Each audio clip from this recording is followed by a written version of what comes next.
concerne, moi j'ai choisi d'intégrer le master chef de produit parce que j'étais issu d'une formation universitaire histoire-géographie.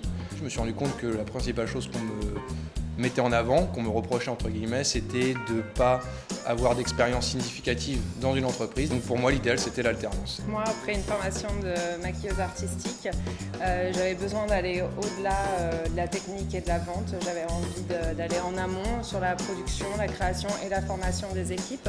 J'avais déjà un pied dans le domaine professionnel et j'avais besoin en fait d'être formée tout en gardant un pied dans la vie professionnelle. Le programme SMA, en fait, il a deux avantages. Alors moi, j'ai fait la formation en 2 ans.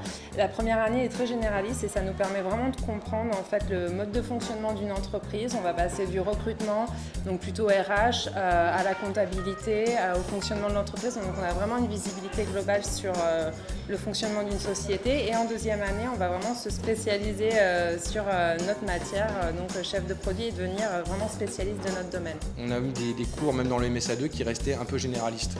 C'est-à-dire qu'on avait des cours très précis, vraiment spécifiques aux compétences au métier de chef de produit, mais qu'à l'inverse, on avait aussi des cours pour développer des compétences un peu plus généralistes pour, d'une manière générale, le management.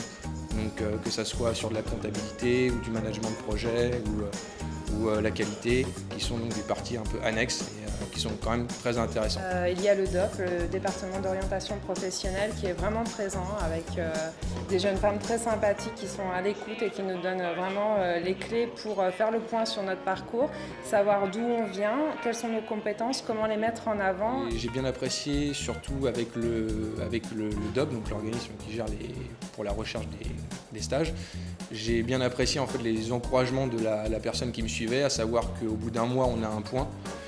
Et au bout de ce point-là, elle m'avait vu par rapport au nombre de candidatures que j'avais pu faire, le nombre d'entretiens que j'avais eu, elle était plutôt confiante. Donc ça permet de rassurer, de rester motivé sur la recherche de l'entreprise. RPCM Conseil Ciné Solutions, c'est une PME du 93 qui est spécialisée dans la distribution de produits culturels. Et donc moi j'étais chargé du bon développement des ventes sur la partie e-commerce. Moi, de par mon parcours, j'avais à cœur de continuer dans la cosmétique, étant maquilleuse professionnelle de formation. J'ai évolué dans une société qui s'appelle L'Orience, qui a 3 licences parfums. J'ai évolué pendant 6 mois au sein de la direction commerciale pour ensuite aller vers le marketing opérationnel. Donc j'avais en charge d'assister la responsable du marketing opérationnel dans tout ce qui est mis en place chez Nocibé, Marionneau et sur Internet notamment. Pour moi, c'était un petit peu un défi, vu que c'est en quelque sorte une reconversion professionnelle. Et finalement, aujourd'hui, je peux retourner devant ces recruteurs ou dans des salons qui me mettaient en avant le fait qu'il me manquait une expérience professionnelle concrète. Aujourd'hui, je peux retourner les voir et leur montrer, regardez, l'expérience professionnelle, je l'ai, donc est-ce qu'on peut discuter un peu plus. Un conseil pour les étudiants ?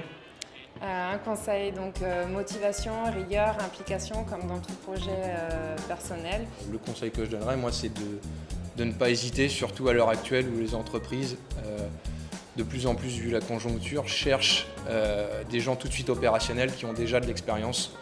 Donc vraiment ne pas hésiter sur l'alternance et foncer et y croire.